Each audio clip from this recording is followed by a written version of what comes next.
50,000 నుండి 1,00,000 రూపీస్లో నేర్పించే స్టాక్ ట్రేడింగ్ స్ట్రాటజీ మీకు ఫ్రీ ఆఫ్ కాస్ట్లో నేర్పిస్తాను. దీనివల్ల ఇంటర్డే ట్రేడింగ్లో మీరు ఈజీగా స్టాక్ని పిక్ చేసుకొని టార్గెట్స్ అనేవి అచీవ్ అవ్వగలుగుతారు. ముందుగా ఈ రీల్ లైక్ చేసి మన ఛానల్ని ఫాలో అవ్వండి. ఎగ్జాక్ట్లీ 9:20కి వెబ్సైట్ ఓపెన్ చేయండి. మీరు ఏ ఇన్స్ట్రుమెంట్లో ట్రేడ్ చేస్తున్నారో, ఎగ్జాంపుల్ నిఫ్టీ అనుకోండి, నిఫ్టీ మీద క్లిక్ చేసుకోండి. ఇందులో పుల్లర్స్ ఎక్కువ ఉందో డ్రాగర్స్ ఎక్కువ ఉందో చూడండి. పుల్లర్స్ అంటే బుల్లిష్ సైడ్, డ్రాగర్స్ అంటే బేరిష్ సైడ్. ఇప్పుడు బుల్లిష్ సైడ్ ఉంది కదా.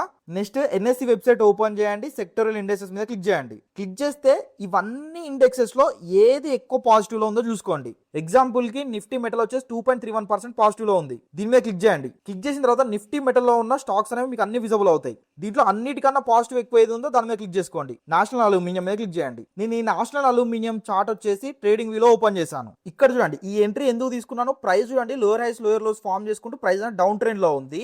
ఇక్కడ మన ఒక ఇండికేటర్ ని బ్రేక్అవుట్ చేసింది. ఆ బ్రేక్అవుట్ చేసిన క్యాండిల్స్టిక్ యొక్క వాల్యూ చూడండి, ఎబో యావరేజ్ ఉంది. కాబట్టి క్యాండిల్ యొక్క క్లోజింగ్ లో ఎంట్రీ ప్లాన్ చేశాను. క్యాండిల్స్టిక్ లో stop loss, immediate resistance target అనమాట. Almost 1:4.5 risk reward ratio target అనేది హిట్ అయిపోయింది ఈ స్టాక్ లో. ఇది మనం వాడే స్ట్రాటజీ అనమాట.